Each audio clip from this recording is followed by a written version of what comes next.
ಪ್ರತಿಭಟನೆ ಮಾಡ್ತಿದ್ದಾರೆ ಕಾಂಗ್ರೆಸ್ಸಿಗರು. ನೀವು ಅದನ್ನು ಗಮನಿಸ್ತಾ ಇದ್ದೀರಾ. ಬೆಲೆ ಏರಿಕೆಯ ವಿರುದ್ಧ ಸಿಲಿಂಡರ್ ದರ ಏರಿಕೆ ಆಯಿತು, ಪೆಟ್ರೋಲ್ ಡೀಸೆಲ್ ದರ ಏರಿಕೆ ಆಯ್ತಲ್ಲ. ಹೀಗಾಗಿ ಇನ್ನು 17ನೇ ತಾರೀಕು ಕೇಂದ್ರದ ವಿರುದ್ಧ ಕೈ ಪ್ರತಿಭಟನೆಗೆ ಅಂತ ಕರೆ ಕೊಟ್ಟಿರೋದು ಡಿ.ಕೆ. ಶಿವಕುಮಾರ್ ಅವರು ಕೂಡ ಇದಕ್ಕೆ ಪ್ರತಿಭಟನೆಗೆ ಒಂದು ಕರೆ ಕೊಟ್ಟಿದ್ದು ಪ್ರತಿಕ್ರಿಯೆಯನ್ನು ಕೊಟ್ಟಿದ್ದಾರೆ.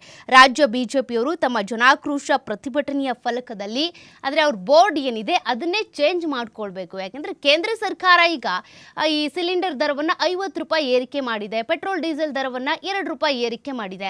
ಹಾಗಾಗಿ ಅವ್ರ ಬೋರ್ಡ್ನಲ್ಲಿ ಕೇಂದ್ರ ಸರ್ಕಾರದ ವಿರುದ್ಧ ನಾವು ಪ್ರತಿಭಟನೆ ಮಾಡ್ತೀವಿ ಅಂತ ಹಾಕೋಬೇಕು ಅನ್ನೋದು ಡಿ.ಕೆ. ಶಿವಕುಮಾರ್ ಅವರ ಒಂದು ವ್ಯಂಗ್ಯದ ನುಡಿಗಳು. ಅವ್ರು ನಿನ್ನೆ ಪ್ರತಿಕ್ರಿಯೆ ಕೊಟ್ಟಾಗ ಇದನ್ನೇ ಹೇಳಿರೋದು. ಇನ್ನು ನಾವು ಕೂಡ ಕೇಂದ್ರ ಸರ್ಕಾರದ ವಿರುದ್ಧ ಪ್ರತಿಭಟನೆ ಮಾಡ್ತೀವಿ.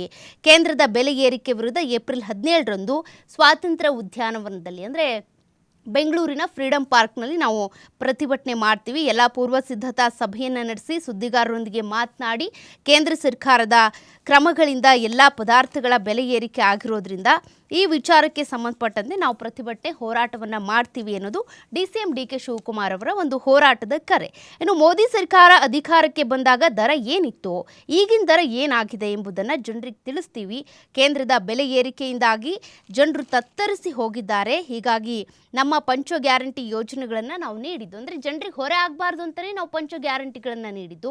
ಅದ್ರ ಮೇಲೆ ಈಗ ಮತ್ತೆ ಕೇಂದ್ರ ಸರ್ಕಾರ ಬೆಲೆ ಏರಿಕೆ ಮಾಡ್ತಾ ಇದೆ. ಇದು ಯಾವ ರೀತಿ ಸರಿ ಅಂತೇಳಿ ಇವರು ಪ್ರತಿಭಟನೆ ಮಾಡೋದಕ್ಕೆ ಕರೆ ಕೊಟ್ಟಿರೋದು. ಮತ್ತೊಂದು ಕಡೆ JDS ಏನು ಪ್ರತಿಭಟನೆ ಮಾಡ್ತಾ ಇದೆ ಅದಕ್ಕೂ ಕೂಡ ವ್ಯಂಗ್ಯವಾಡಿದ್ದಾರೆ ಡಿ.ಕೆ. ಶಿವಕುಮಾರ್. ಸಾಕಪ್ಪ ಸಾಕು ಅಂತೇಳಿ ಏನು ಅವ್ರು ಪ್ರತಿಭಟನೆ ಮಾಡ್ತಿದ್ದಾರೆ.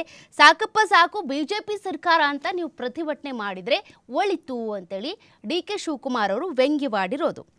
ಇನ್ನು ಜಾತಿ ಗಣತಿ ಕುರಿತ ಪ್ರಶ್ನೆಗೂ ಕೂಡ ಪ್ರತಿಕ್ರಿಯೆ ಕೊಟ್ಟರು. ಇದು ಜಾತಿ ಗಣತಿ ಅಲ್ಲ, ಸಾಮಾಜಿಕ ಮತ್ತು ಆರ್ಥಿಕ ಸಮೀಕ್ಷೆಯ ವರದಿ. ನಮ್ಮ ಪಕ್ಷ ಸರ್ವರಿಗೂ ಸಮಪಾಲು ಸಮಬಾಳು ಅನ್ನುವಂಥ ನಿಲುವನ್ನು ಹೊಂದಿದೆ.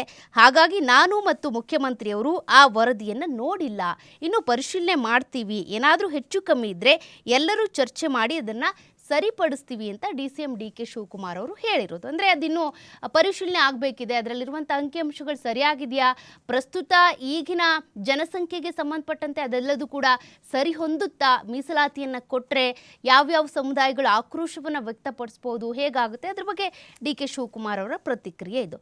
ಇನ್ನು ಬೆಲೆ ಏರಿಕೆಗೆ ಕೇಂದ್ರವೇ ಕಾರಣ ಅಂತ ಸಿ.ಎಂ. ಸಿದ್ದರಾಮಯ್ಯನವರು ಕೂಡ ಪ್ರತಿಕ್ರಿಯೆಯನ್ನು ಕೊಟ್ಟಿದ್ದಾರೆ, ವಾಗ್ದಾಳಿಯನ್ನು ನಡೆಸಿದ್ದಾರೆ. ಡಿ.ಕೆ. ಶಿವಕುಮಾರ್ ಅವರು ಹೇಗೆ ಪ್ರತಿಕ್ರಿಯೆ ಕೊಟ್ಟರು, ಅವ್ರು ಹೋರಾಟವನ್ನು ಮಾಡ್ತೀನಿ ಅಂದರು, ಹಾಗೆ ಸಿದ್ದರಾಮಯ್ಯನವರು ಕೂಡ ಪ್ರತಿಕ್ರಿಯೆ ಕೊಟ್ಟಿದ್ದು.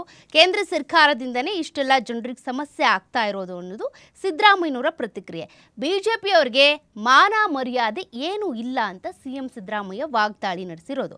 ಬೆಲೆ ಏರಿಕೆಯನ್ನು ವಿರೋಧಿಸಿ ಜನಾಕ್ರೋಶ ಯಾತ್ರೆಯನ್ನು ಬಿಜೆಪಿ ಮಾಡ್ತಾ ಇದೆ. ಬಟ್ ಬಿಜೆಪಿಯವ್ರಿಗೆ ಮಾನ ಮರ್ಯಾದೆ ಏನೂ ಇಲ್ಲ ಅಂತ ಸಿದ್ದರಾಮಯ್ಯನವರು ಕಿಡಿಕಾರಿರೋದು. ಬೆಳಗಾವಿ ಸಾಂಬ್ರಾ ವಿಮಾನ ನಿಲ್ದಾಣದಲ್ಲಿ ಅವರು ಪ್ರತಿಕ್ರಿಯೆ ಕೊಟ್ಟಿದ್ದು, ಈ ರೀತಿ ಮಾತನಾಡಿದರು. ಇನ್ನು ಬಿಜೆಪಿ ಏನು ಈ ರೀತಿಯಾಗಿ ಬೆಲೆ ಏರಿಕೆ ಮಾಡ್ತಾ ಇದೆ, ಇದಕ್ಕೆ ಸಂಬಂಧಪಟ್ಟಂತೆ ನಾವು ಕೂಡ ಪ್ರತಿಭಟನೆ ಹಾಗೂ ಹೋರಾಟವನ್ನು ಮಾಡ್ತೀವಿ ಏಪ್ರಿಲ್ 17ನೇ ತಾರೀಕು ಅಂತ ಸಿ.ಎಂ. ಹಾಗೂ ಡಿ.ಸಿ.ಎಂ. ಇಬ್ಬರು ಕೂಡ ಹೋರಾಟದ ಕರೆಯನ್ನು ಕೊಟ್ಟಿದ್ದಾರೆ. ನೋಡೋಣ ಈ ಒಂದು ಹೋರಾಟ ಪ್ರತಿಭಟನೆಯ ಜಟಾಪಟಿ ಹೇಗಿರುತ್ತೆ ಅಂತ. ಇದಾಗಿತ್ತು ಇವತ್ತಿನ ವಿಶೇಷ ಬುಲೆಟಿನ್ ಕಾಫಿ ವಿತ್ ನ್ಯೂಸ್. ನೋಡ್ತಾ ಇರಿ TV5 ಕನ್ನಡ. ಇದು ವಾಸ್ತವದ